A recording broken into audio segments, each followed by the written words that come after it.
কই গো উমা, দুটো খেতে দাও তো। খিদের জ্বালায় পেটখানা একদম চুই চুই করছে যে গো। হ্যাঁ গো, এই যে দি। আজকে একটু ভালো করে খেয়ে নি, 4 দিন তো আট পেটেই থাকতে হবে।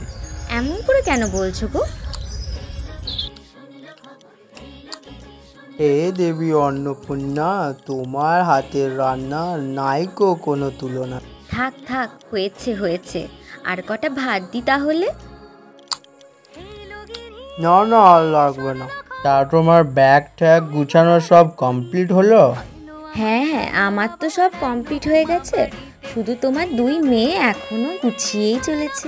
তা বেশ বেশ, গুছাক গুছাক। এতদিন পর মামা বাড়ি যাচ্ছে, তাহলে কাল তোমরা সাবধানে যাও, বুঝলে?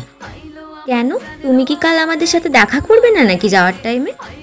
না না, এমনি বললাম। দেখছিস তো তোরা, তোর বাবার না একেবারে কাণ্ডজ্ঞান বলে কিছু নেই। সকালবেলা যে আমি বেরাচ্ছি, একবার বেরানো তো তোর দেখাও দিল না। ও মা, তুমি বাবাকে ভুল বুঝো না, বাবা তো সকালবেলা আমাকে বলেই বেরালো যে মা লক্ষ্মী, তুই তোর মাকে বলবি যেন রাগ না করে। আমার একটু কাজ আছে, তাই আমি বেরাচ্ছি। হ্যাঁ হ্যাঁ, কত কাজ সে আমার জানা আছে। এই কে তোদা, মা বাড়ি গিয়ে পুকুর পাড়ে যাবি তো খেলা করতে? হ্যাঁ হ্যাঁ, যাবো যাবো, আসতে বল, মা শুনে ফেলবে। মা অলরেডি শুনে ফেলেছে বাবারা। ওই রে মা, উমা এলি, সে তখন থেকে দাঁড়িয়ে আছি তোর জন্য। হ্যাঁ মা, তোমার শরীর ভালো আছে তো? হ্যাঁ, এই যে চলে যাচ্ছে কোনো রকমে। এই যে আমার দিদি ভাই দাদু ভাইরা, কেমন আছো তোমরা সবাই? সবাই ভালো আছি দিদি, তুমি কেমন আছো? আমিও ভালো আছি বাবারা। হ্যাঁ রে উমা, তুই গরুর গাড়ি করে এলি যে?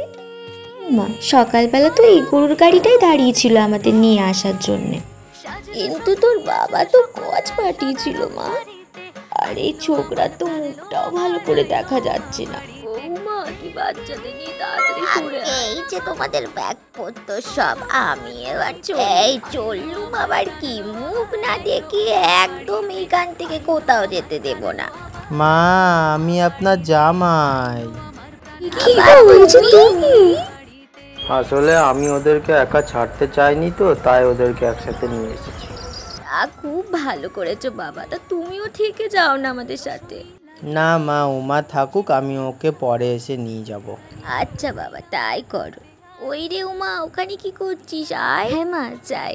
কত তাড়াতাড়ি 4টে দিন পেরিয়ে গেল বলতো মা উমা। আর কটা দিন থাক না মা, আমি বাবা জীবনকে বলে দেবো না হয়। মা, আসবো? ওই তো বাবা জীবন চলে এসেছে। বলছিলাম কি বাবা, উমা আর কটা দিন আমার কাছে থাকুক। ঠিক আছে মা, উমা যদি থাকতে চায় তাহলে থাকুক, আমার কোনো আপত্তি নেই। না মা, দাঁড়াও, আমার জন্য তো তোমরা সবাই আছো, কিন্তু ওর যে আমি ছাড়া আর কেউ নেই মা। এই 4টে দিন যে আমাকে ছাড়া ও একা একা কতটা কষ্ট পেয়েছে, সেটা আর কেউ না জানুক, আমি জানি। তাই আমাকে যেতে দাও মা। আচ্ছা মা, তোর আসার জন্য আমরা আবার 1 বছর অপেক্ষায় রইলাম।